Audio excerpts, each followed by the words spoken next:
Welcome and thank you for joining me for day 145 of Bible in a Year New International Version. Today we'll be going over Esther 6, 7, 8, 9, and 10. Esther 6. That night the king could not sleep, so he ordered the book of the Chronicles, the record of his reign, to be brought in and read to him. It was found recorded there that Mordecai had espoused Bigthana and Teresh, two of the king's officers who guarded the doorway, who had conspired to assassinate King Xerxes. "What honor and recognition has Mordecai received for this?" the king asked. "Nothing has been done for him," his attendants answered. The king said, "Who is in the court?" Now Haman had just entered the outer court of the palace to speak to the king about hanging Mordecai on the gallows he had erected for him.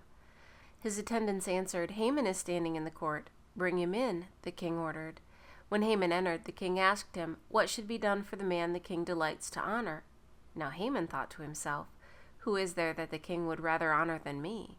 So he answered the king, "For the man the king delights to honor, have them bring a royal robe the king has worn, and a horse the king has ridden, one with a royal crest placed on its head. Then let the robe and horse be entrusted to one of the king's most noble princes.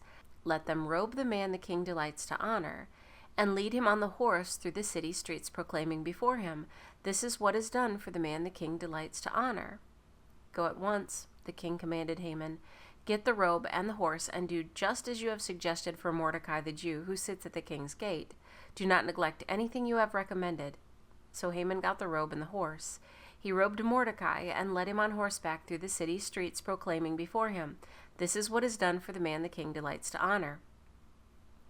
Afterward Mordecai returned to the king's gate, but Haman rushed home with his head covered in grief, and told Zeresh his wife and all his friends everything that had happened to him.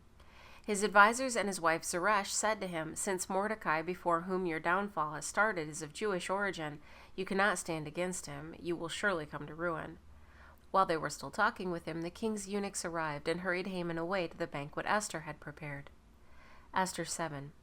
So the king and Haman went to dine with Queen Esther, and as they were drinking wine on that second day, the king again asked, "Queen Esther, what is your petition? It will be given you. What is your request? Even up to half the kingdom it will be granted." Then Queen Esther answered, "If I have found favor with you, O king, and if it pleases your majesty, grant me my life. This is my petition, and spare my people. This is my request. For I and my people have been sold for destruction and slaughter and annihilation.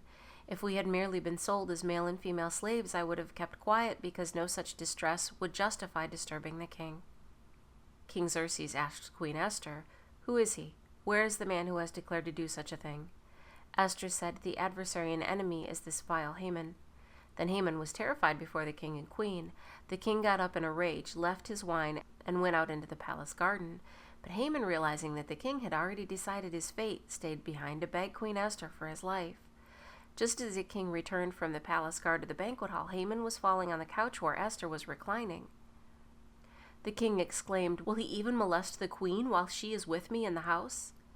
As soon as the word left the king's mouth, they covered Haman's face. Then Harbona, one of the eunuchs attending the king, said, "A gallows 75 feet high stands by Haman's house. He made it for Mordecai, who spoke up to help the king." The king said, "Hang him on it." So they hanged Haman on the gallows he had prepared for Mordecai. Then the king's fury subsided. Esther 8. That same day King Xerxes gave Queen Esther the estate of Haman, the enemy of the Jews. And Mordecai came into the presence of the king, for Esther had told how he was related to her. The king took off his signet ring, which he had reclaimed from Haman, and presented it to Mordecai, and Esther appointed him over Haman's estate. Esther again pleaded with the king. Falling at his feet and weeping, she begged him to put an end to the evil plan of Haman the Agagite, which he had devised against the Jews. Then the king extended the gold scepter to Esther, and she arose and stood before him. "If it pleases the king," she said, "and if he regards me with favor and thinks it the right thing to do, and if he is pleased with me, let an order be written overruling the dispatches that Haman, son of Hammedatha the Agagite, devised and wrote to destroy the Jews in all the king's provinces.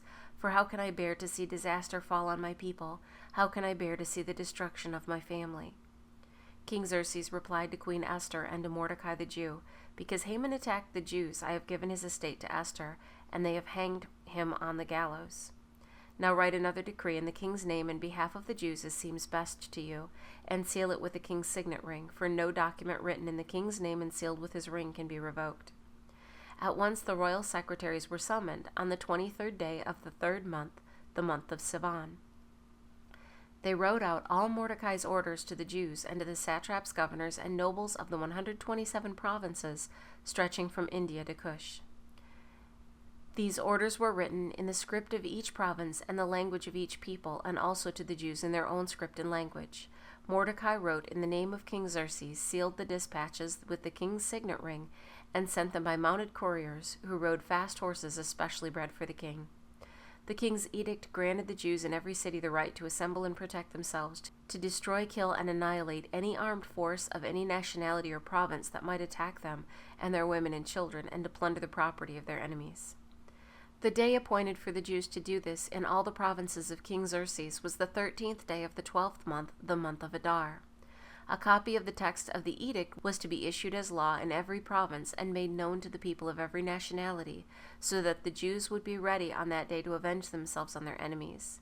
The couriers, riding the royal horses, raced out, spurred on by the king's command, and the edict was also issued in the citadel of Susa. Mordecai left the king's presence wearing royal garments of blue and white, a large crown of gold, and a purple robe of fine linen, and the city of Susa held a joyous celebration. For the Jews it was a time of happiness and joy, gladness and honor. In every province and in every city, wherever the edict of the king went, there was joy and gladness among the Jews, with feasting and celebrating, and many people of other nationalities became Jews because fear of the Jews had seized them. Esther 9. On the 13th day of the 12th month, the month of Adar, the edict commanded by the king was to be carried out. On this day the enemies of the Jews had hoped to overpower them, but now the tables were turned, and the Jews got the upper hand over those who hated them. The Jews assembled in their cities in all the provinces of King Xerxes to attack those seeking their destruction. No one could stand against them, because the people of all the other nationalities were afraid of them. And all the nobles of the provinces, the satraps, the governors, and the king's administrators helped the Jews, because fear of Mordecai had seized them. Mordecai was prominent in the palace. His reputation spread throughout the provinces, and he became more and more powerful. The Jews struck down all their enemies with the sword, killing and destroying them, and they did what they pleased to those who hated them. In the citadel of Susa, the Jews killed and destroyed 500 men. They also killed Parshandatha, Dalphon, Asapha, Poratha, Adalia, Aridatha, Parmashta, Arisai, Aridai, and Vasatha, the 10 sons of Haman, son of Hammedatha, the enemy of the Jews. But they did not lay their hands on the plunder. The number of those slain in the citadel of Susa was reported to the king that same day. The king said to Queen Esther, "The Jews have killed and destroyed 500 men and the 10 sons of Haman in the citadel of Susa. What have they done in the rest of the king's provinces? Now what is your petition? It will be given you. What is your request? It will also be granted." "If it pleases the king," Esther answered, "give the Jews in Susa permission to carry out this day's edict tomorrow also, and let Haman's 10 sons be hanged on gallows." So the king commanded that this be done. An edict was issued in Susa, and they hanged the 10 sons of Haman. The Jews in Susa came together on the 14th day of the month of Adar, and they put to death in Susa 300 men, but they did not lay their hands on the plunder. Meanwhile, the remainder of the Jews who were in the king's provinces also assembled to protect themselves and get relief from their enemies. They killed 75,000 of them, but did not lay their hands on the plunder. This happened on the 13th day of the month of Adar, and on the 14th day they rested and made it a day of feasting and joy. The Jews in Susa, however, had assembled on the 13th and 14th, and then on the 15th they rested and made it a day of feasting and joy. That is why rural Jews, those living in villages, observe the 14th of the month of Adar as a day of joy and feasting, a day for giving presents to each other. Mordecai recorded these events, and he sent letters to all the Jews throughout the province of King Xerxes, near and far, to have them celebrate annually the 14th and 15th day of the month of Adar, as the time when the Jews got relief from their enemies, and as the month when their sorrow was turned into joy, and their mourning into a day of celebration.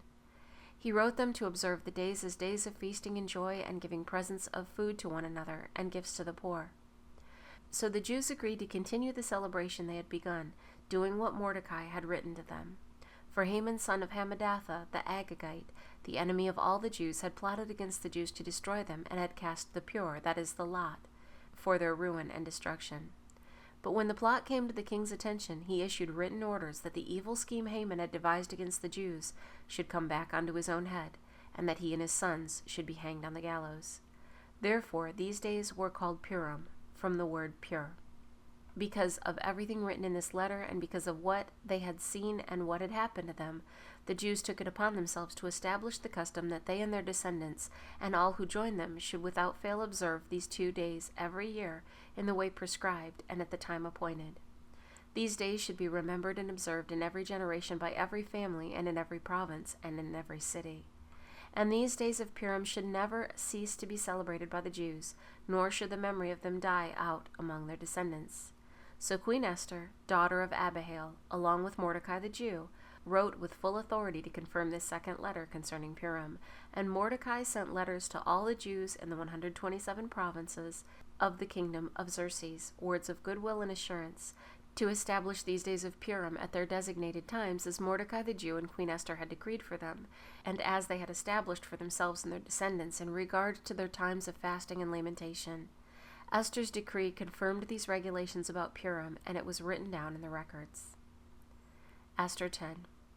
King Xerxes imposed tribute throughout the empire to its distant shores, and all his acts of power and might, together with a full account of the greatness of Mordecai, to which the king had raised him, are they not written in the book of the annals of the kings of Media and Persia?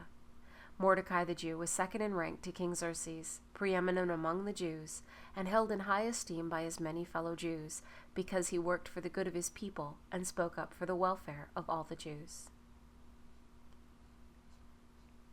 Thank you for joining me for day 145 of Bible in a Year New International Version. I look forward to seeing you tomorrow for day 146.